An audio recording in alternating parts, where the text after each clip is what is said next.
नमस्कार, news for nation देख रहे हैं आप और मैं आपके साथ वंदना। जैसे जैसे उत्तर प्रदेश विधानसभा चुनाव नजदीक आते जा रहा है, वैसे वैसे राजनीतिक गलियारों में भी हलचल मचती जा रही है। और अगर हम बात करें 5 साल से सत्ता में राज कर रही बीजेपी सरकार की, तो बीजेपी के द्वारा भी खास प्लानिंग किया जा रहा है, जिसको लेकर विपक्ष भी चिंतित नजर आ रहे हैं। विपक्षों के लिए बीजेपी के द्वारा बनाया जा रहा जो प्लानिंग है, उसको लेकर बड़ी चुनौती खड़ी हो सकती है। तो क्या कुछ खास प्लानिंग किया है बीजेपी ने, आइए हम आपको बताते हैं अपने आगे की रिपोर्ट में। उत्तर प्रदेश में आगामी विधानसभा चुनाव की तैयारियों को लेकर सभी पार्टियां जी तोड़ मेहनत कर रही हैं।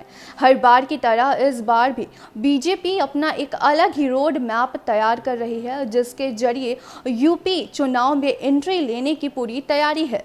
बड़ी बात यह है कि पीएम नरेंद्र मोदी इन दिनों न सिर्फ यूपी की राजनीति पर नजर बनाए हुए हैं, बल्कि दर्जनों विकास परियोजनाओं की सौगात भी यूपी वासियों को दे रहे हैं, जो कि विपक्ष की तैयारी पर भारी पड़ सकती है। दरअसल विपक्ष का चिंतित होना इसलिए भी जायज है क्योंकि महज एक महीने में पीएम नरेंद्र मोदी यूपी में 8 दौरे कर चुके हैं, जबकि अन्य दौरों का भी शेड्यूल तैयार हो चुका है। मालूम हो कि यूपी में पिछले विधानसभा चुनाव में वोट सिर्फ मोदी के नाम पर पड़ा था। इससे अंदाजा लगाया जा सकता है कि बीजेपी कहीं अपने पिछले प्रयोग को फिर से दोहराने का मन तो नहीं बना चुकी है। राजनीतिक जानकारों का कहना है कि इस बार बीजेपी काशी मॉडल और सीएम योगी की बुलडोजर पॉलिसी को ही आगे रखकर जनता से वोट मांगेगी। दरअसल यूपी विधानसभा चुनाव 2017 में बीजेपी के लिए गुजरात फॉर्मूला सफल साबित हुआ था, लेकिन अब जब वाराणसी पीएम नरेंद्र मोदी का संसदीय क्षेत्र है, तो यूपी की जनता को संदेश देने के लिए बीजेपी ने काशी मॉडल पर तेजी से काम किया है और बताने की कोशिश की है कि अब यूपी में इस तरह काम होगा। इसके अलावा पीएम मोदी ने यूपी की जनता के हित में किसानी, सिंचाई, खाद्य, एक्सप्रेसवे, रक्षा से लेकर अन्य तमाम परियोजनाओं को पूरा भी करके दिखाया है।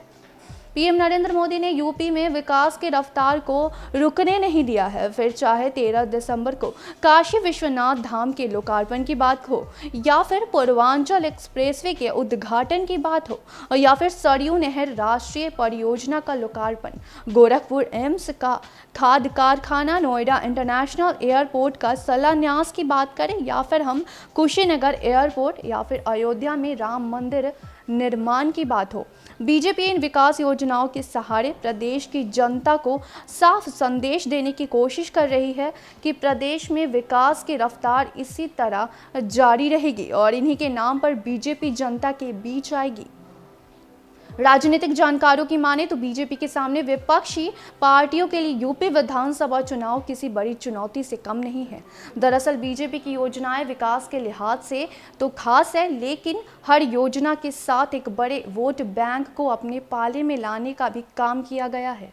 तो कुछ इस तरीके से बीजेपी 5 सालों से जो राज कर रही है, उसको आगे भी जारी करना चाहती है। बीजेपी आगे भी हर वर्गों को लुभाने की कोशिश कर रही है, जिससे आने वाले विधानसभा चुनाव में वो जीत हासिल कर सके, और ये एक बड़ी चुनौती बनते जा रही है विपक्षों के लिए। तो फिलहाल के लिए इतना ही। देखते रहें न्यूज़ फॉर नेशन। धन्यवाद।